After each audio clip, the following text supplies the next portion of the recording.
Very pleased to be joined by Henk van der Kolk. He is the electoral politics professor at the University of Amsterdam. Henk, thank you for being with us. There's a big election happening tomorrow. Where do we stand right now? Well, that's a very good question because we're all wondering where we stand. There are 4, 5 political parties all trying to be the biggest party entering the coalition negotiations, and everyone is wondering which of these parties will become the biggest. Henk, why did the government collapse? Let's go back in time. I know we don't have to go back too far, but how did we get here? To go back, you have to understand the elections of 2023, when the PVV, the party by Geert Wilders, with a very strong anti-asylum seekers platform, the election became the biggest party and formed a coalition, a right-wing coalition, mainly aiming for reducing the influx of asylum seekers. But then in that year that they tried to govern, they were unable to do anything about asylum seekers, but also all kinds of other problems were postponed and they were unable to find common ground. And that eventually led to Geert Wilders to withdraw his support from the coalition and to leave the government. But he was not punished for that, which is normally the case. So he's still a very strong competitor. But all the other parties now refuse to collaborate with him because he, withdrew his support from the previous coalition. So that's where we are. All the other parties are forced to collaborate and are unwilling to collaborate with Geert Wilders. You told me yesterday that, no, I told you, I said, there's been a lot of drama leading up to Wednesday, and you said the drama is still to begin. Explain. The drama is still to begin because the drama starts when the negotiations for the coalition start. You will probably have 4 parties that have to collaborate in the next government. One of these parties explicitly said they do not want to collaborate with one of the other parties, so the right-wing Liberal Party refused to collaborate with the Social Democrats. And they will be forced to collaborate with that party to form a majority coalition. So that will then be the real drama, that the right-wing Liberal Party is forced to say, okay, in the end, for the good of the country, we are going to abandon our promise during the campaign, which is we are never going to collaborate with the Social Democrats. And we are giving in, and we are now forming a coalition with that party that we rejected during the campaign. So that's the real drama that's going to happen in the upcoming months. Okay, Hank, you are the electoral politics expert, professor at University of Amsterdam. I'm reading all these polls, and they're saying the sentiment has shifted in Netherlands, where now citizens are worried about the housing crisis and not immigration, not asylum seekers. What do you think about all of that? What's the main topic that we're dealing with here in the election? Well, although in this campaign, asylum seekers were less of an issue than 2 years back, it is still one of the dominant issues. It is connected to another problem, which is the housing problem. So the right-wing parties are stressing the fact that asylum seekers need houses, for example, and that some of the other problems that we face in the Netherlands are also connected to the influx of asylum seekers. So again, although it does not play that dominant a role as it did 2 years ago, there is still a very strong undercurrent also supporting Geert Wilders. So, and that is one of the reasons why his party, despite him withdrawing from the previous coalition, he's still strong in the polls.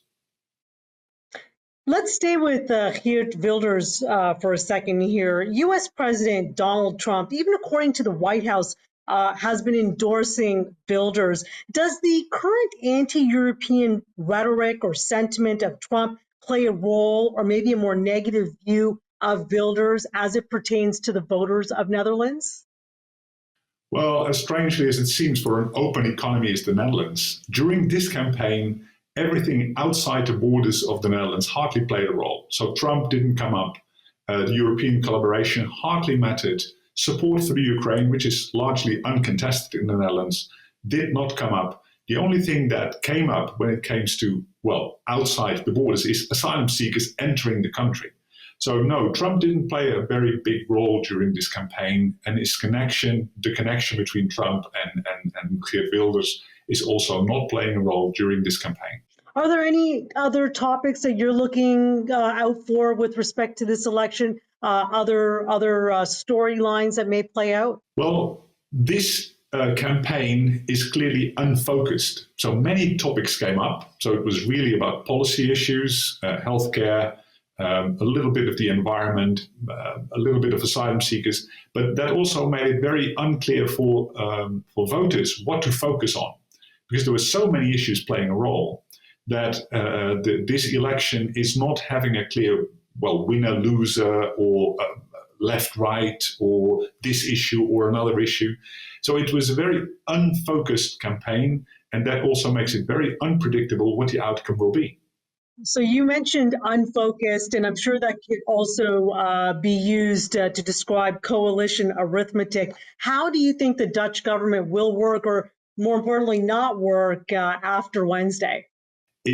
How it will work out after Wednesday very much depends on the outcome of the election. So which party becomes the biggest and will take the lead in forming that coalition.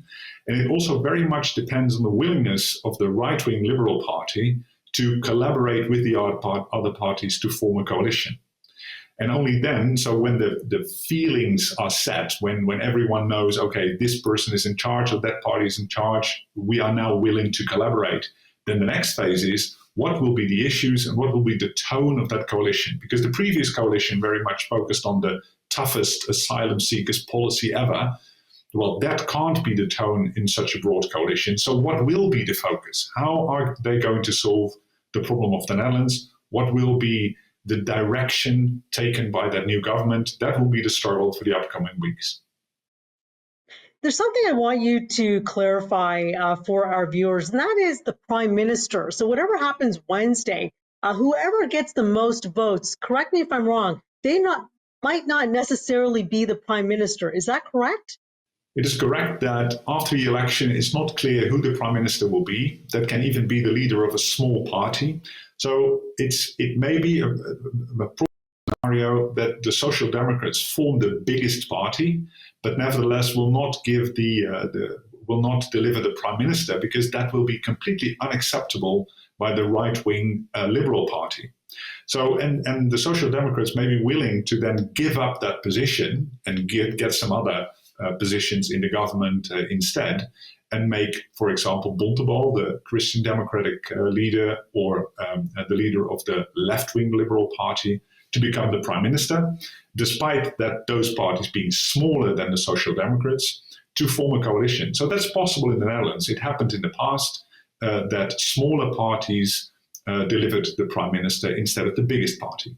My final question to you, sir, a macro look. So folks looking inside from around the world, looking to see how the election plays out in the Netherlands. There's a lot of talk and perhaps some fear that many countries may be moving in the European Union to the far right. There's that battle with the far right.